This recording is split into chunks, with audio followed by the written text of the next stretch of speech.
Their power depleted, Winifred and company retreat from the ford.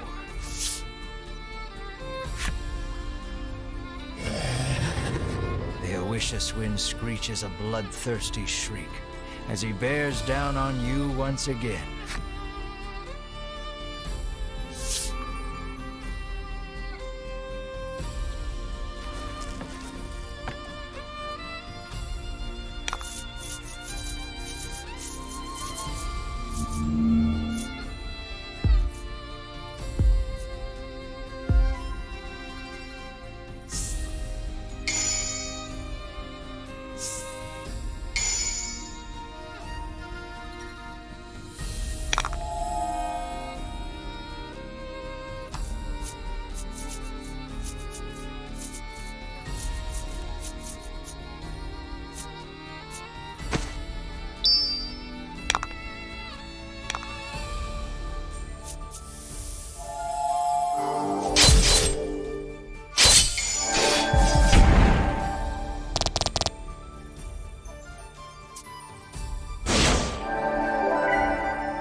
foul creatures, be cleansed by my power.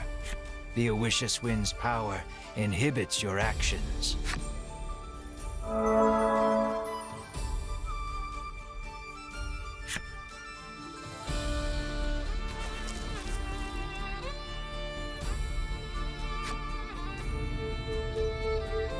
The Owicious Wind gathers his immense strength.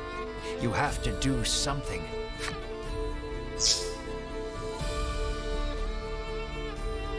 But the Owicious Wind's power binds you. Struggling against his power, Melanie recalls Vince's final words. Your spell can make this world a better place. Through everything, realization strikes her. The only way out of this is to use forbidden magic. I offer myself, body and soul, as payment. Melanie recites the spell, then turns to you. I'm sorry, she says, her voice faint. You'll have to finish what you started without me. Melanie's powerful magic has bound the Owicious Wind. That same power, though, has also bound her.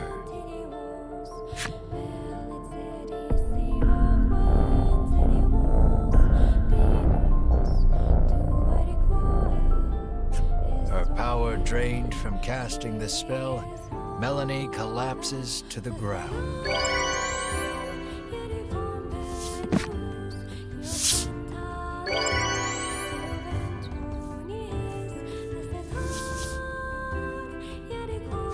Her spell breaks the power binding you. You can move freely again and feel your strength return. The spell has bound the Owicious Wind. Now's your chance to end this.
Give it all you got.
You defeated the Oishaswin.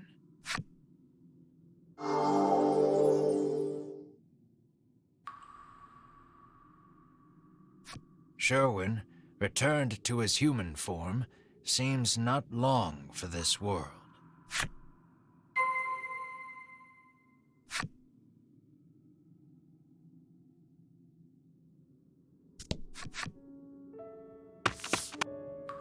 You rush to Melanie's side.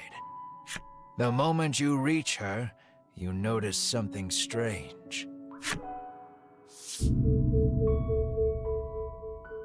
Melanie's transformed into a monster. Just then, Winifred and the others return from their search of the area. It seems the emergency stores of dragon tear kept in the altar were all dashed upon the ground during your battle with Sherwin. Despair buckles your knees. You've lost Melanie and any hope of changing Mar back. Winifred slips something into your hand. You hold it up and see the empty vial of dragon tear that Sherwin drank. But if you squint, you can make out one last drop in the bottom. You got a vial of dragon tear from Winifred.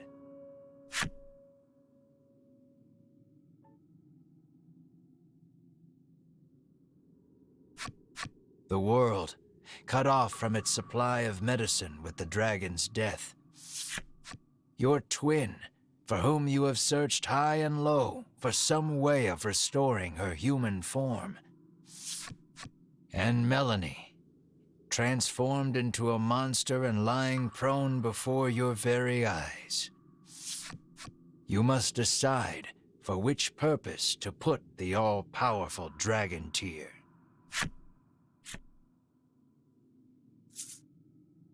I chose Melanie. As though you were trying to cling to something, you offer up every supplication to the dragon tear. And then...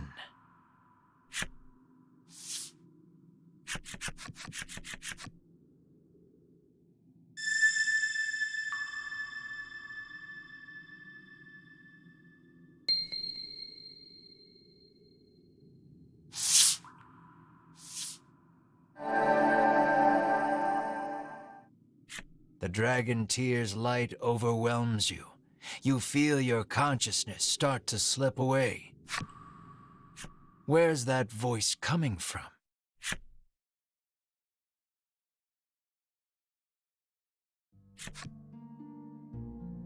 Wake up, screams Ridis, shaking you ungently. Your eyes peel open, and you glance around. You're alive, says Melanie through flowing tears. You let go of a heavy sigh of relief to see she's human again. Bruno says you collapsed after the dragon tears started shining with fierce light, and that you've been unconscious ever since. That's when you realize Mar is nowhere to be seen.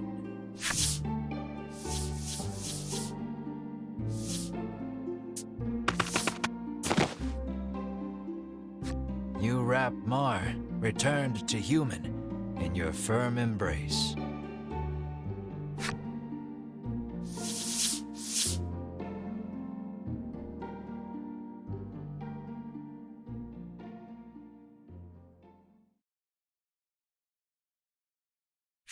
Thus your journey drew to its conclusion.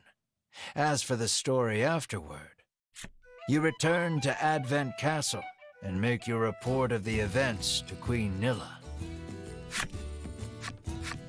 She rewards you handsomely for telling her the truth about the dragon, but it's barely enough to cover the cost of repairs to Ridis's home.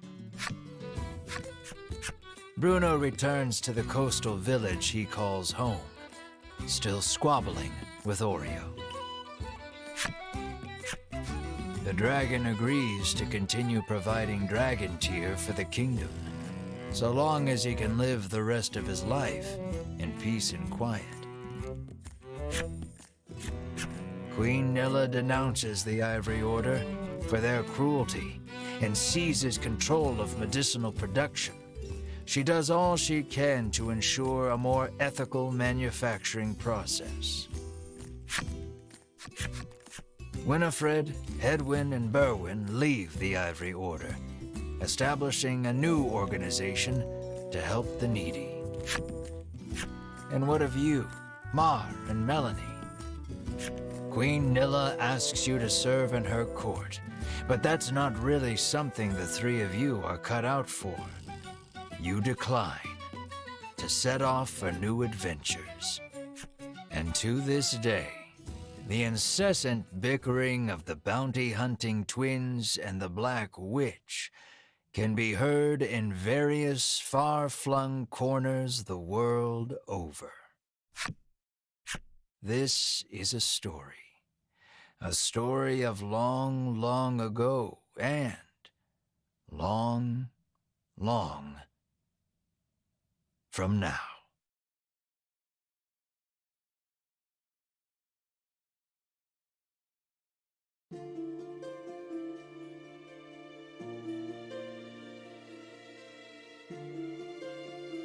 The great game.